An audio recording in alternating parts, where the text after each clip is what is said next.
their whole family was just here. And so they've been online watching since last fall, kind of figuring out, learning about Simple Church and what in the world kind of church is this? Yeah. So, That's a good question. We hey, ask a lot. but I think they've liked it. We So they loved got it. to experience We in loved person yesterday for the first time. So, Absolutely. yeah, we're excited. All right. So, Chris, tell us about Jura Health. Tell us about what you do, why you ended up in Louisiana, and kind of how you got here. Yeah. Yeah, I feel like it's funny to hear your intro because I do have this Jura story, but then we have the Simple Church story so that are separated. Jura is a really cool company that diagnoses rare diseases. Rare diseases sound rare. They're not. There are more people with a rare disease than cancer, AIDS, and Alzheimer's combined. 1 in 10.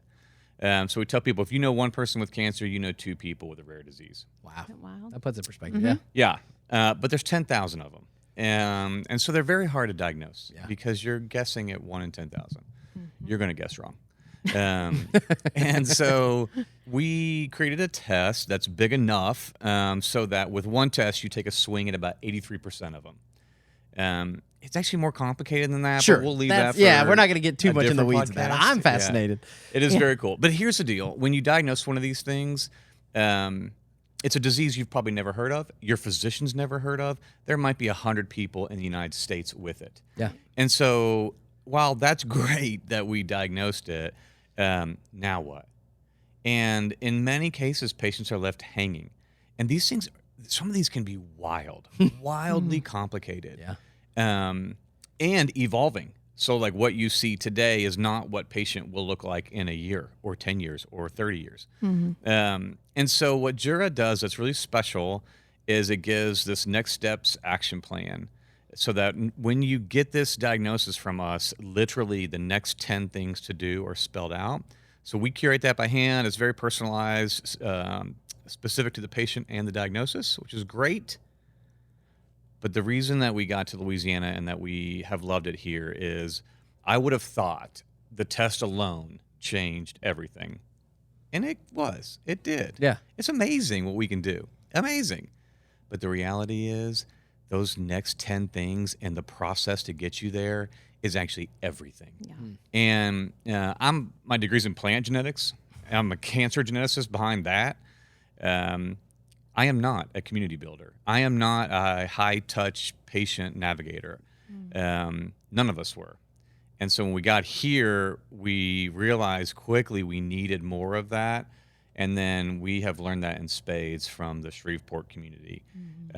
Luckily, this is a really great, wonderful group of patients who are willing to learn with us. And so while we've tripped over it, they've also helped us get up and get through it. Yeah. We have a lot of work to go, but the test itself is amazing.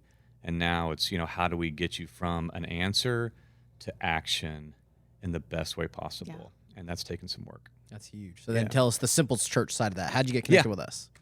So I grew up Catholic, very big Catholic family, East Tennessee. Actually, I had 3 nuns in my family. Wow. Yes, went to Catholic school, 13 people in my graduating class. No way. That's why you were the valedictorian. Right. Never mind the All cancer this genesis part. time. Yeah. I'm extremely competitive at everything I do. And so, so I grew up Catholic, very Catholic. And Jim Gaffigan says Shiite Catholic. there you go. You ever heard that? Yes, I like it. So but when I got to college, I started to deviate from church. Very common. Very common, yeah. And that would go time to time. And then I lost my father very suddenly to cancer. And that broke me. How old were you? I was 30. Okay. Give or take. Yeah. Around there. It's young. Yeah, it was really hard. I wasn't married yet. Hadn't even met my wife yet. And it put me, and his older sister was a nun. And so I spent a lot of time with her kind of understanding things. And she sort of brought me back to God because she was so Chris, just find your way. The whole do good work and I'll meet you there. That was her. And she was like on the ranking of nuns, she was very influential. Mother Superior, I think. Totally. Sound of Music. It's the amazing woman. amount of nun knowledge I have. Yeah. That was awesome. And I showed up one time at So I spent a lot of time with her. She was much older, 13 years older, I think, than my dad.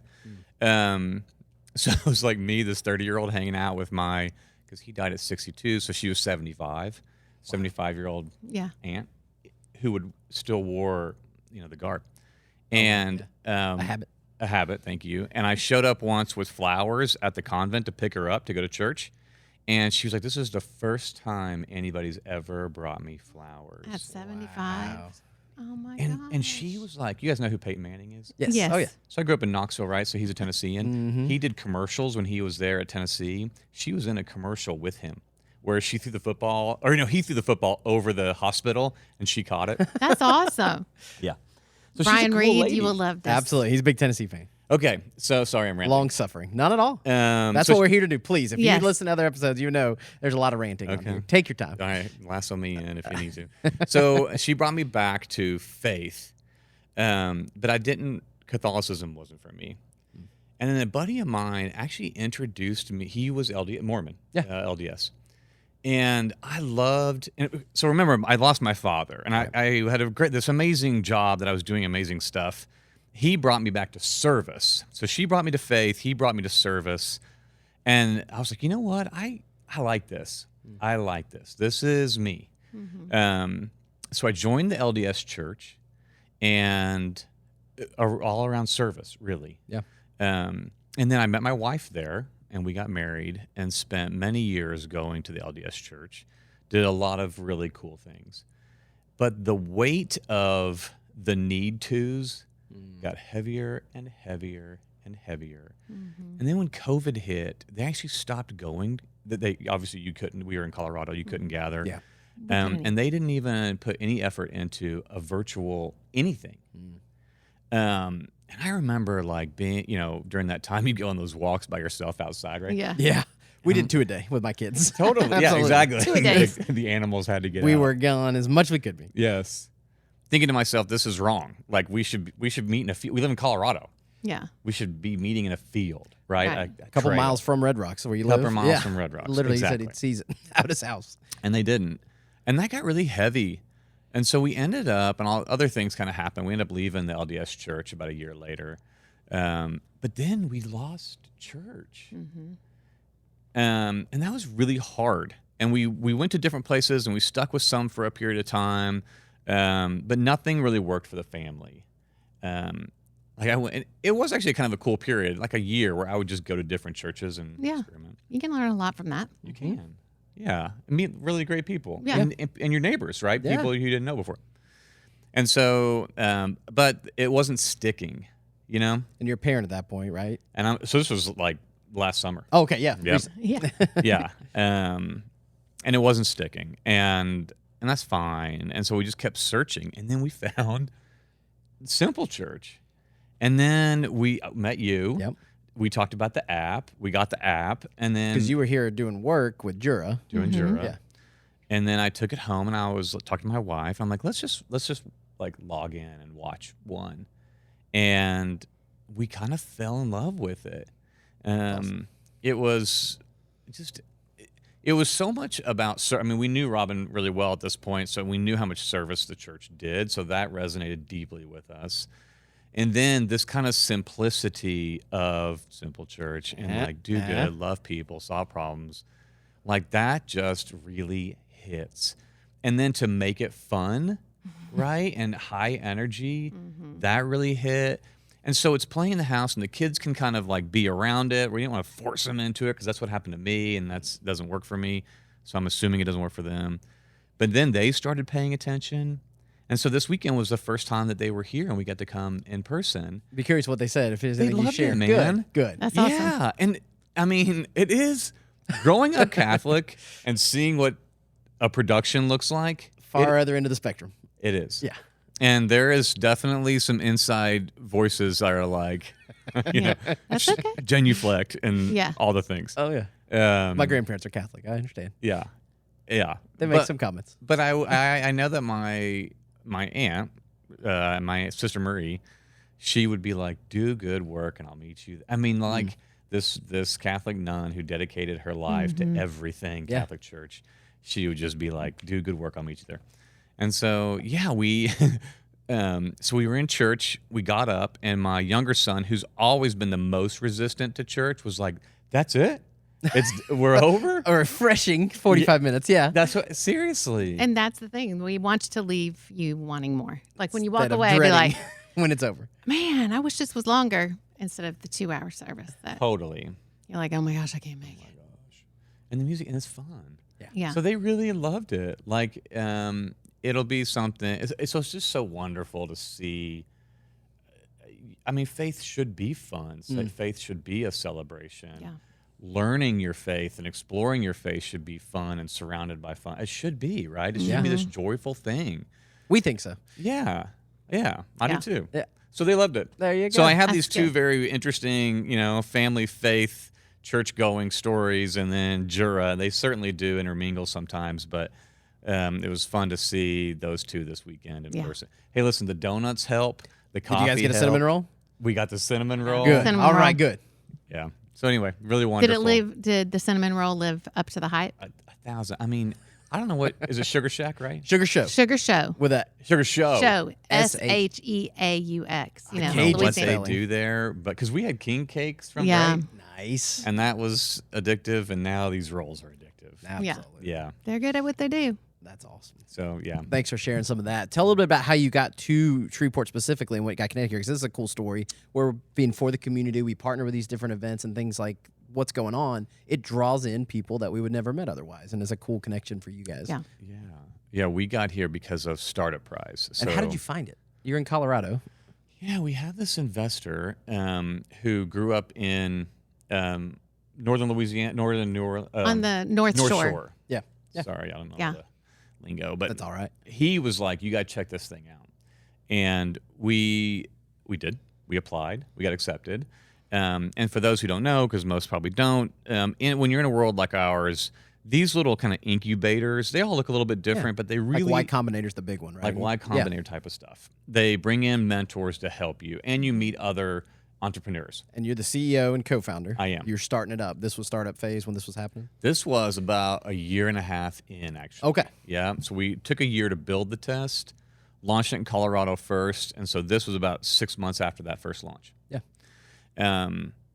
And so we were coming to Shreveport, and I thought, well, I'll just go a couple days early and talk to people. I mean, like, I just can't emphasize enough what we can do with genetics really would blow your mind. But it's also it can be very intimidating. Yeah.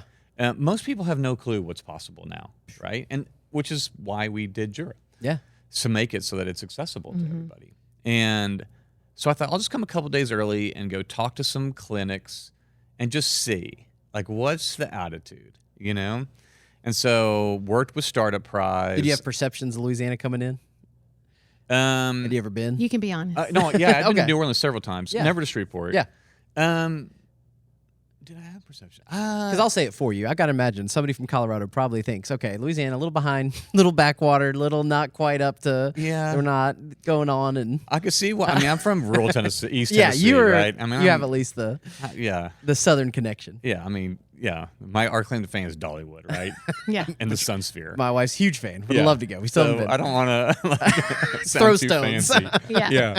I don't know that I did. And honestly, knowing where I'm from, sometimes smaller communities actually, I don't want to say care more, but it's easier to find the champions. Yeah. Because they do tend to rise quickly to the top. I guess I just really didn't know. I was wasn't sure. Yeah. And so I came 2 days early. Melissa from Startup Prize. Startup Prize is amazing. The Kallenbergs, it's just an amazing thing. If you've been to Prize Fest or Taco Film Wars, Prize. Film Prize, that's all Connected. part of what they do. Yeah. An amazing group of people. I mean, I say this all the time. Like, Shreveport does community very well. And they exemplify that, just like Simple Church. So Melissa gave me like 5 or 6 clinics to visit before this event kicked off. So I came in 2 days early. I went to the in Colorado, we dress like park rangers, okay? And we This do. is When not is a that lie. beautiful outside? Yeah, why wouldn't you? we like blues and grays. No, he's got his outfit on today. Yeah. Mountain t-shirt. And listen, and usually a jacket. So I was all in. And it was like August. Yeah. It was hot. Yeah. So get in, get that air conditioning cranking, go to the first clinic, and I walk in, and I should have brought one. In rare diseases, the mascot's a zebra because zebras are rare, of course. And so in medical school, they tell you look for horses, not zebras. The And opposite. so the zebra is the mascot because we want you to look for zebras. So anyway, we take these squishy zebras, like a stress-relieving squishy zebra, and I walk into the first clinic, and I'm like, here's what we do. And this woman at the front desk, she was like, wait, what? I was like, yeah. And Medicaid, we're covered by Medicaid and all these things, and it's really easy. It's at home, all these next steps. Yeah. And she was like, hold up. And she brings in the clinicians to the front desk, and she's like, say it again. So I do it again. And she's like, they're all like, this is amazing. Like, why are you in Shreveport? Yeah, that was my question when I met you. Yeah. And so she was like, this is incredible. We did not have Medicaid approval at that time. So she was like, come back when you do, please. And then she wrote down 6 more clinics for me to visit and emailed them to tell them that You I were was coming. Yeah. And so I'd roll in and I'd be like, hey, I was just, and they're like, oh yeah, the Got a email. referral, yeah? Where's the zebra? Yeah. Yeah, it was just awesome. I mean, it's a very cool thing to see that. You don't know, and we don't want to pressure anybody into this, but we want to be a resource to anyone. And the test is so simple. We worked really hard on making this simple that it is, you need a phone and you need access to a mailbox. It doesn't need to be your mailbox. It can be Simple Church's mailbox. It can be wherever you need to be mailbox. We can help you. We can help you. And it's a cheek swab. You can also spit in a tube if you want that. I like cheek swab. And then you're off to the races. And it's the biggest clinical I mean, this thing is huge. And it's done by a lab, the lab that we partnered with. It's the biggest in the world doing what they do. And they were behind the Human Genome Project, this thing I called had a All note of to Us. talk about that. Yeah, absolutely. I They're listened to huge. a fantastic podcast called Wonderology with Francis Collins. Okay. And he talked a little bit about that. It's Christianity Today put it out. I'm going to put a link in the show notes because that was one of my very things. cool. That's awesome. It's incredible. Yeah, I'll look forward to Big seeing fan of him. This lab is amazing. And I mean, it's the best in the world anywhere covered by Medicaid. And so I just think about my dad who died of cancer in rural Tennessee, and he wouldn't go with me to go see a specialist. He's like, this is my doctor. I'm like, Dad, I've seen things. Love you, doctor, but there are people who know Big more. world, yeah. Right. Yeah. Like this poor gentleman here, this oncologist, has to see every type of cancer. There's just no way anyone on earth can be up to date on all the things. I'm like, we need to go to a specialist. And he's like, this is my doctor. And he would not leave. That's my dad. Yeah. I had all the And means. so you were a geneticist at that point? Yeah. I'm Listen not a to medical you. geneticist, but I Well, know okay. a lot about genetics. Yeah. And then did cancer for 25 years. Enough that he probably should have said, hey, maybe Yeah. Chris knows what he's talking about. You would think. Right. Yeah. No, I mean, we actually got into a heated conversation about it. And I'm like, Dad, there's nowhere I can't get you. There's nobody I can't get on the phone. And he's like that. And once you see it, we talk. Yeah. Once you see that, you can't unsee it. And my life at that point was fancy offices, fancy airplanes, PowerPoints, and Excel files. And I'm sitting here thinking I'm doing a lot of good. And I was. Yeah. For a sliver of the earth, a tiny sliver of the earth. And once you see that, oh my gosh, it breaks your heart. Yeah. And Medicaid covers half of births. People think Medicaid is this tiny thing for people who are no. If you got a kiddo who's having a complex medical condition, Medicaid is wonderful. Yeah. It is a blessing. You want it. We've had to educate people about that. And this test, it is amazing. It's amazing, and I can get it to anybody with a mailbox, and I love that so much. Yeah.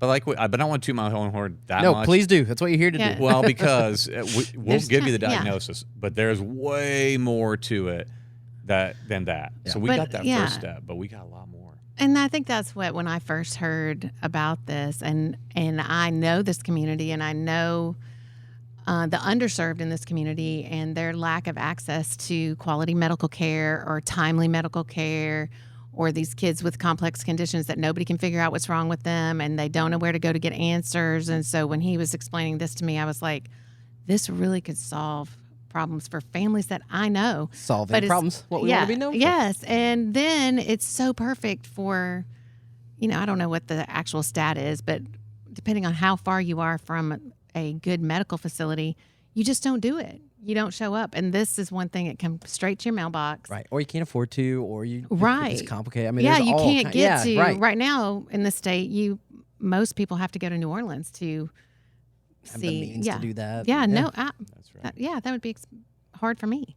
But it has been great to see how the problems it can solve. And there's still a lot of challenges, but it's worth fighting for. So for these families specifically, because all these unknowns and you can't get answers. We had a little of that in my house this week. We had an eventful week, and so thankfully my daughter Nora is okay. Everything turned out great. Thank you for people praying, but we've never had any kind of surgery, never had any kind of health complication, been very healthy, very fortunate. But just the overwhelmingness of, we went into a doctor's appointment, we thought it was one thing, they diagnosed her with something else, had emergency surgery the next day, going through the ortho surgeon not have the best bedside manner, and then that goes and you have questions and things going through. Just, again, he was an incredible surgeon. Surgery was successful. We're very thankful. But then the child life specialist comes in, and that is huge, night and day difference. That Wilson Knight South, fantastic for pediatrics. That's in the community, and all these different things. And I, again, very fortunate, very blessed. I know we have community, we have people to figure it out, and it was still a lot. Right. Scary. And my wife, actually, give her full credit, she figured out what it was and diagnosed through TikTok. And Yes. Yes. I mean, a resource that Yes. when we saw 11-year-old with a limp and favoring one side, and this is the worst case scenario what it could be, and Yes. it was right this time. But all the information and knowledge that you can go way too far the other way, and Yes. WebMD, Google doctors that diagnose everything, Right. and hypochondriac, and I know it's not always that, but it was information and finding things. And we actually, a lady in the church came up to me and said that her granddaughter had hip dysplasia issues, had 3 surgeries that they didn't catch till she was in college. And if she had caught it at Nora's age, what would have been different? Wow. At 11 instead of 18, 19, 20. And she danced and was active and did all this stuff, but has had pain and they didn't know what it was and couldn't figure it out. And so there's so much information. There's so much more than ever. But it's also incredible we have the information. One of the doctors pulled me in Mallory side and at one point during this whole thing said 50 years ago, her hip probably detaches and she has arthritis and a limp the rest of her life. Yeah. And now they caught it and they were able to put 2 screws in and it should be solved and fixed. Yeah. And so it is an incredible that there's a lot of downside to technology. There's a lot of problems with the Right. modern world we live in. It's also some really incredible stuff they're doing. Yeah. So when we launched at Jura, we were targeting, physicians, and you tend to think of sales rep in a suit with a company car and a brochure. And then we came to Louisiana. Actually, we started to see it in Colorado, and then we came to Louisiana, and more than half of the tests start from patients reaching out. And that has blown my mind because it doesn't really matter who starts it. We just end up meeting the physician and the patient. And it is patients who are struggling. They're in this, they call it the diagnostic odyssey. They're in this the washing machine. The movie comes out in July. Yeah. The version of exactly. And they'll find us and then they'll reach out. And let me tell you, most of these people, they know more than we do about genetics and what's going on with their loved one or themselves.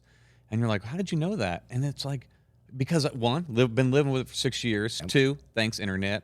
3, patient advocacy groups. Right. And you're like, holy cow, this is awesome. And it can feel intimidating, but man, I'm all for it. Yeah. We'll tell you what our limitations are, but if that got you to us and then get you an answer, then thank goodness. That's a good thing. So I love that. It's scary a little bit, but I love that people take the opportunity. The number of people now, and the genome. So we do the entire genome. So everything in your inherited DNA is in there. Yeah. And there's some pretty wild things happening now with genomes out there, because of what the computers can do now. Yeah. It's pretty cool. Absolutely. So let's break it down a little bit more. Maybe somebody to understand, to talk a little bit more about that. So what you're doing, that is a test that has never really existed ever, because you're saying it tests 83% of all of these 10,000-ish things that it could be. So let's talk about 25, 30, 40 years ago. What they would have gone and just got blood work.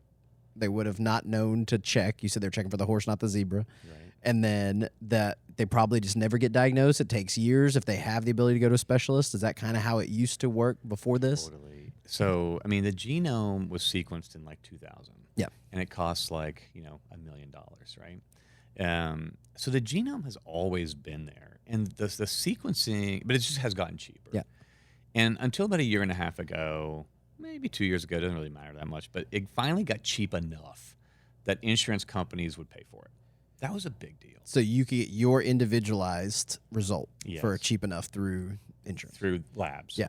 And it didn't take a lifetime, Yeah. right? Yeah. I mean, it takes us 5 weeks. I guess if that feels like a lifetime when you're waiting, but this used to take like a year. Yeah.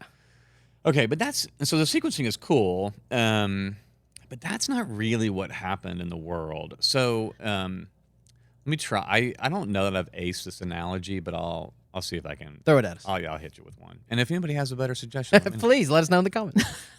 So a gene. So 83% of these rare diseases, the disease itself comes from a single change in a gene.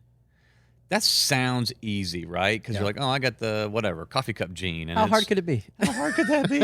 I sequenced it. I looked at it, and then what we do, we compare it to what they call a reference genome, and we say, oh man, this Chris has this problem with the coffee cup gene. It's not that easy. We actually, if we all sequenced right now, we have about 4 to 5 million differences between us. So like our crazy? coffee That is cup genes would all be different, likely. That doesn't mean anything. We're fine, right? I mean, I'm probably more addicted than the two of you, right? But We'll give you a run for your money. but we're fine, right? And that's most of these variations is what we call them. You tend to hear the word mutations. We get away from that word. Variations is what we say now. And most of those mean nothing. Right. You're fine. You're going to be fine. So even though in the sequencing we found that there was a problem, that actually doesn't mean anything. Okay. So then what we do is when we see these problems, we know the symptoms that you're experiencing. And then you have these big computational models that say, okay, of all of these 4 to 5 million variations in your genome, which of these line up to the symptoms that you're having? And that's all kind of from literature and what we know about proteins. Yeah. Okay. So that list gets smaller. And then it says, okay, these, we'll just say there's 10 left. These 10 of the international databases on these things, how much is there published? None. It's important to be published because you would say, okay, this variation, this person over here at whatever medical center published it. They had 5 patients with that exact same variation, and all 5 of them had this disease. Okay, and so we know, and we call that pathogenic or likely pathogenic. This is just genetics words. Yeah, and so you're like, okay, got it. Okay, the great majority of that data comes from people of European descent, strike one. And strike two is these diseases are rare. So just the fact that you get 5 people with one physician at that one hospital who has the power to sequence, blah, blah, blah, blah, who wants to publish and is motivated, it's just not happening. So you end up in this gray where all of this computational models are saying, we think that could be related, but there is no published information that says it. And so it says it either way, good or bad. Right. There's just not enough. Not enough. So those things turn into what's called a VUS, a variant of uncertain significance. And that's where the majority of these things are. And that's nothing wrong with the test. That's just the world. Yeah, the reality. And so... Because if it's something easy to diagnose, they probably diagnosed you. Hopefully. Right. Yeah. Right. I mean, or you got it from grandma or whatever. Right. It's in dad. family history. You Family know history. that. But Nailed these are the way more narrow Way thing. more that multi-system and different, you might have a GI issue, a skin issue, this, whatever. And like you think they're all separate and they all can Be one thing. And many times, like, we could have the same rare disease, but you experience blindness at age 3, and I have hearing loss at age 16. Like, it's not abnormal. Symptoms are, Yeah, that the symptoms totally show differently. And when you kind of look in the biology, it's like, actually, that kind of makes sense that, you and I would have different things.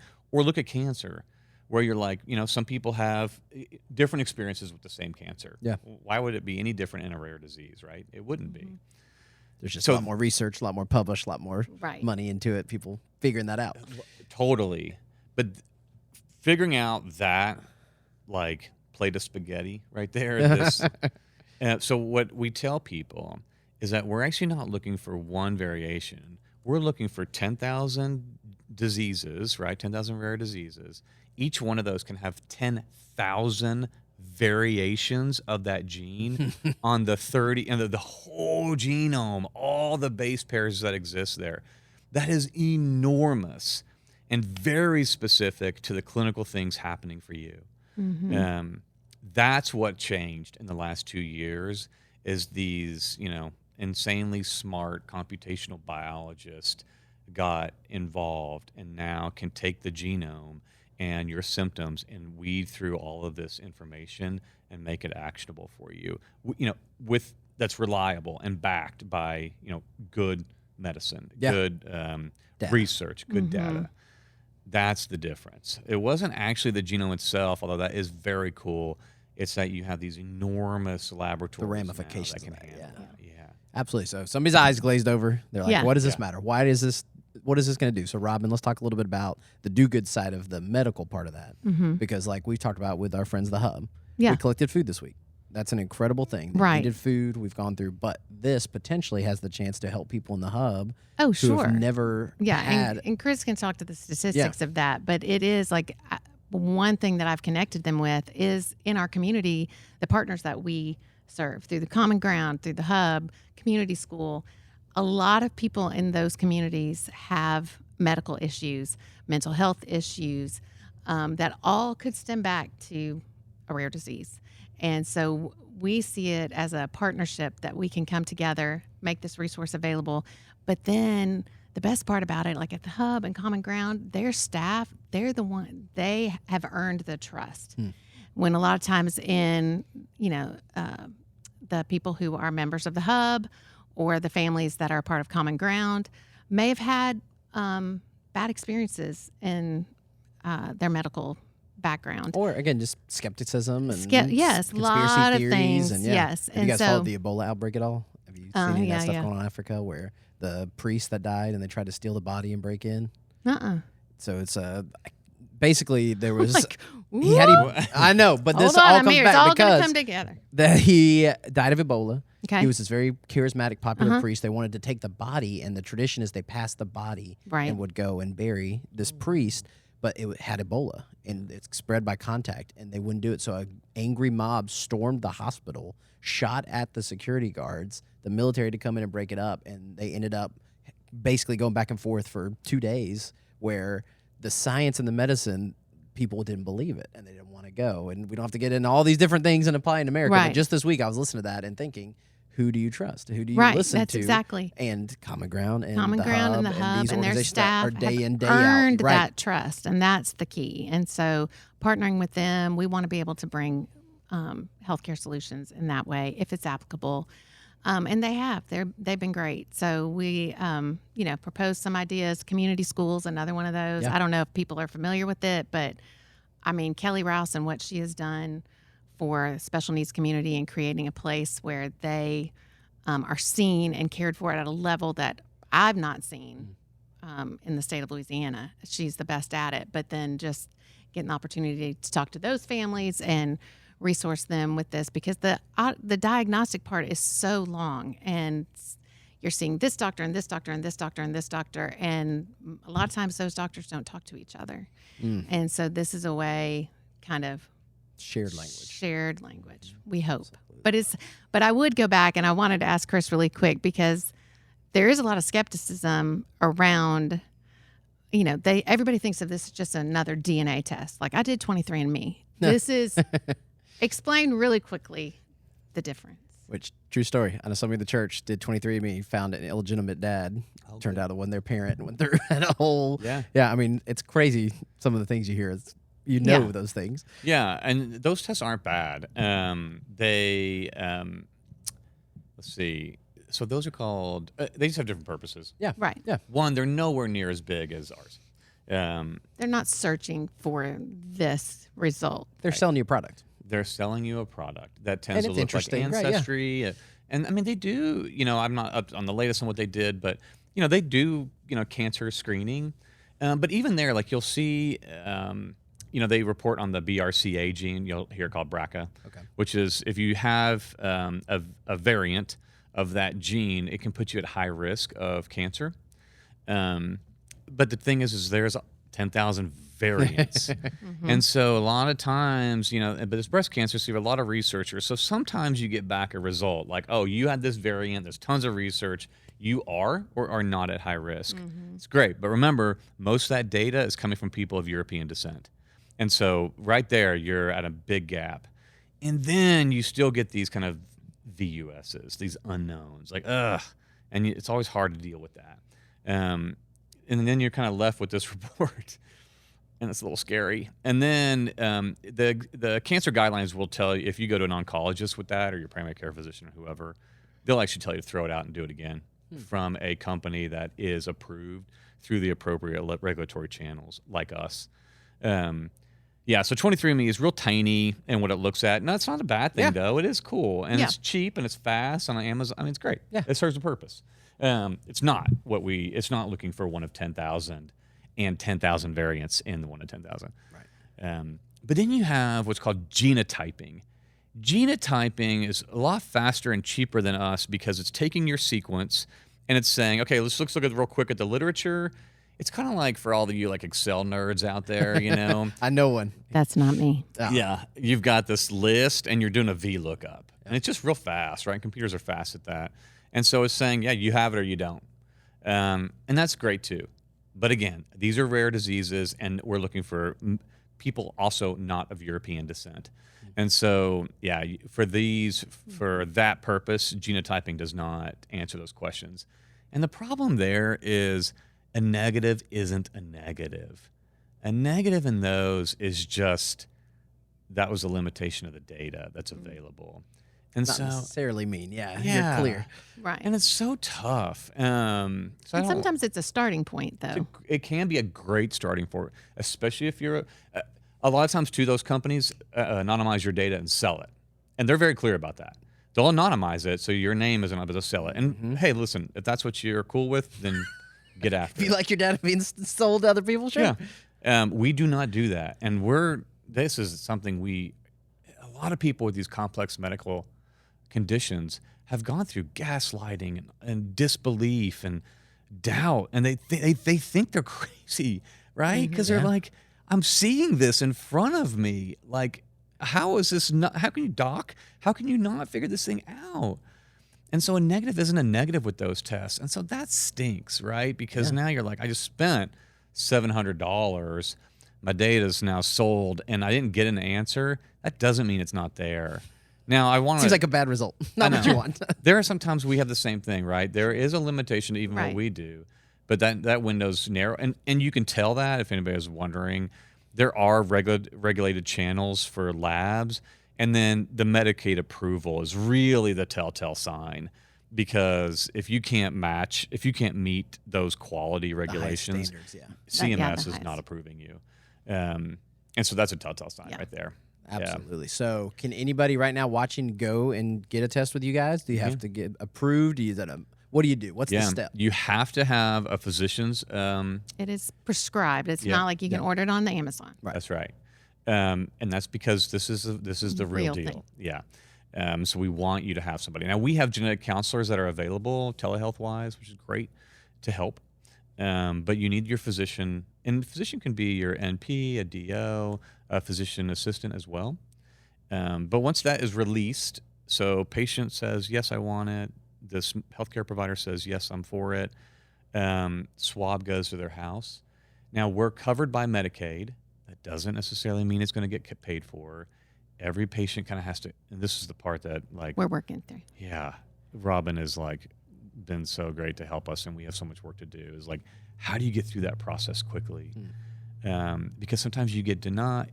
Anybody with a complex medical condition, even what you went through this past week, insurance is hard. Yeah. Thankfully, Shriners makes that a lot easier for us, the Children's Hospital here. So Shriners we are very fortunate that they're incredible. But that's not always. It is not. Right. That's what I just shared with them this week. A lot of you watching probably have no idea. I have a daughter that's 27 years old, and when she was born, shortly after she was born, a red mark on her nose started showing up. Well, then it was a huge, if you've seen a strawberry on a kid or whatever, but her entire nose was a hemangioma, and it was massive. And every doctor in the city said, We can't touch that. If we try to excise it, she will bleed to death, whatever. And so many complications. But at the time, I was like, there has to be hope. Somebody has to be able to help. And so that's where, and insurance, how are we going to do that? And we did find somebody at Arkansas Children's Hospital. But I remember going, we can't afford to pay for this. But then finding the right people and the care navigator that helped us and fought for us and ended up getting our insurance to approve it. And now this many years later going, God kind of set me up to be able to help them and feel that challenge, because it is isolated. We were isolated. Nobody had done that. Nobody knew about this here at the time. And then, God provided in crazy ways. I found the surgeon on the front cover of U.S. News and World Report at the Walmart. In the Walmart 90s. in the 90s. And then my mom reminded me, I went and bought a computer after that so I could try to research and find the doctor. And he was world renowned and was at Arkansas Children's Hospital 3 hours away. Plugged and in your dial-up, changed. got on AOL. We did. It went, there was total dial up. Oh, yeah. And we had our AOL address. But God did amazing things. But the process, it was so isolating.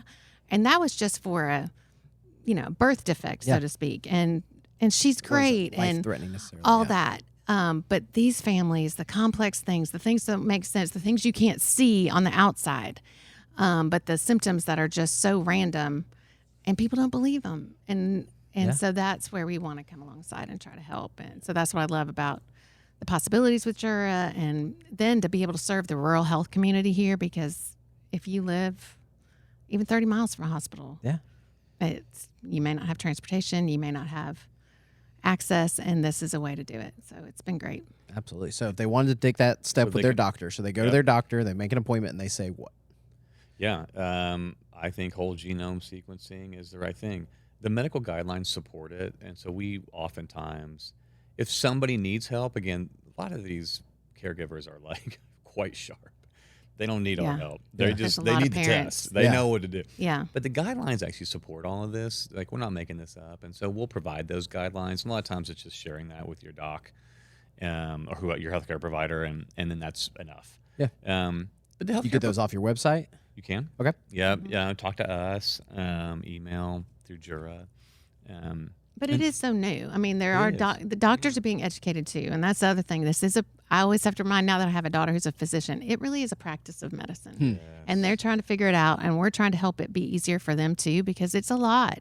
It's a lot of information, and they're not experts on everything, and definitely very few experts on whole genome sequencing. And you can't be on everything. I mean, it's no one impossible. can. Right. And we've kind of all been not burnt, but misguided by the 23andMe tests, and physicians know, I can't use that in your clinical history. I got to redo that. And that's hard. And so, but once they meet us and they know what we're up, who we are and the lab we have, we can get past that pretty quick.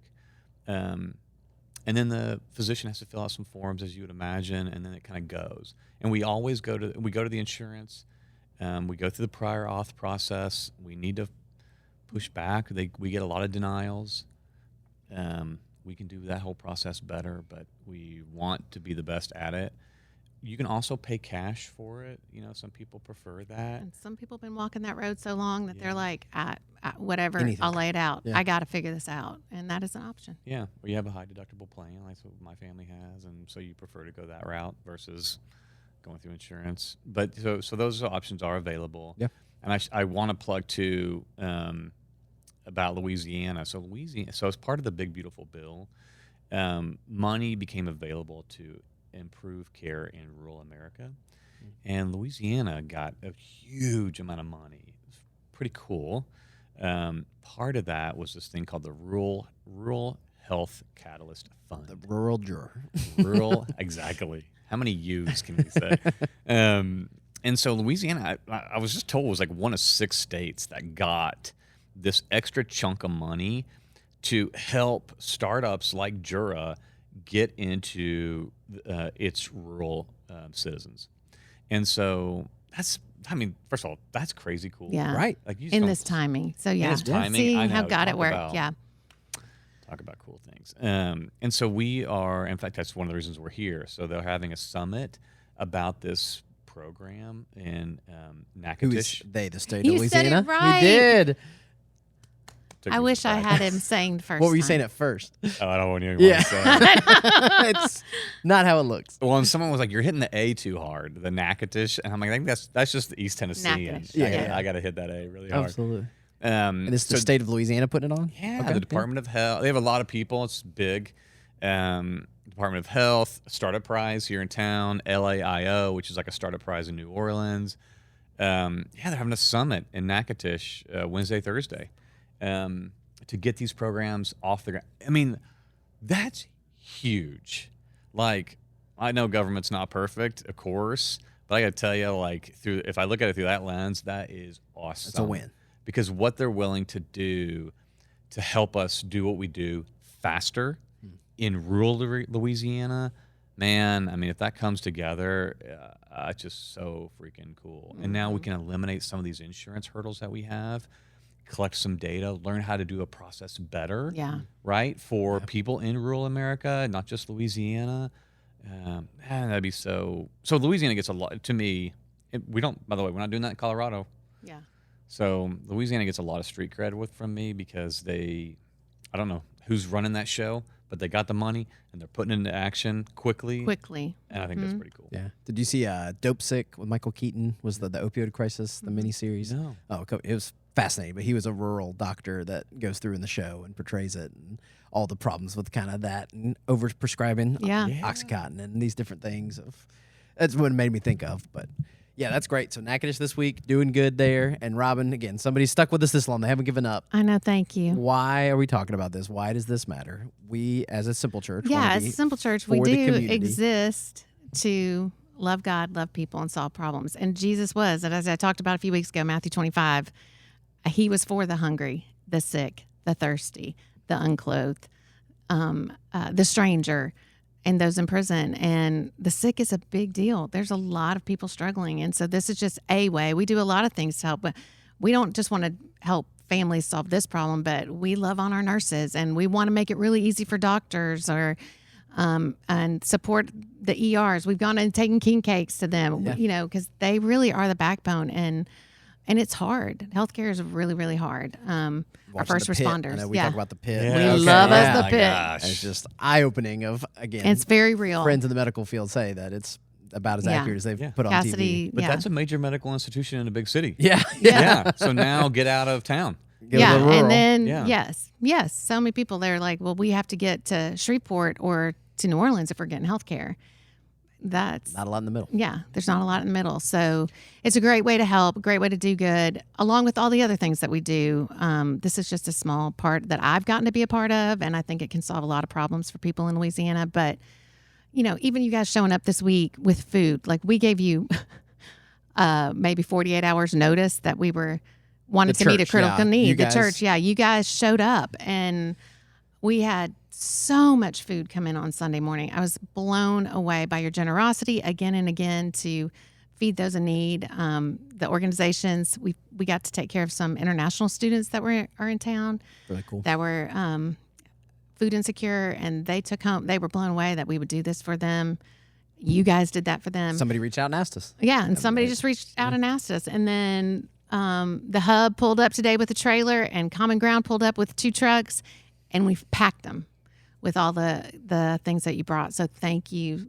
It really does make a huge difference. And those partners, one of them came in, and she had a teenage guy helping, and she said, "You know how you always say there's a lot of food." And we go in and somebody says, you got a lot. Well, she's like, Robyn wasn't lying. There was a lot of food. And so it was, Didn't overestimate. we didn't, yes. Maybe we underpromised and overdelivered. And that's what we want to do. So, but the church did that. So thank you guys for showing up and Absolutely. being a part of that. So there's lots more good stuff coming. We'll have some stuff, hopefully some opportunities to go to the prison this summer. And You know, they're going to Juarez. If you've been Yes. talking about the trip, the Honduras group just got back, had an incredible yes, trip. Your son, incredible. Jack. My son Jack, 3 other teenagers went. Very thankful for our partner there, they're just excellent what they do, and we would love everybody to join the Honduras Club. That's what Christy's now calling it. Now that like she came back from it, she's like, this, I now understand. I'm a member. You can't go. Yeah. You're, Yeah, Chris in the club. You got to get Chris in the club. Yeah. I asked his wife to join me. I was like, There you come go. on, let's go on the women's trip. So yeah, there's a lot of great opportunities coming up, and we're always trying to find ways. We got some really cool ways that we're going to serve teachers, brand new teachers in the fall. So be looking for that. And families, of course, when school starts back, and meeting needs there too. So Absolutely. We got sidetracked. We never got in your bio, but I saw you're a soccer guy. So Ice, tell us about soccer a little bit. World Cup, you excited? You into it? And I'll tell you a story about a soccer coach here in town. Yeah, I love soccer. Played in high school. I wasn't good enough to play in college, and had other dreams. But yeah, my boys really enjoy soccer, and they came of age at COVID to play. Yep. And so nobody would coach because we were all afraid of dying. And so I volunteered, and so I coached both my boys' teams. And man, I loved it. Like, it was so much fun.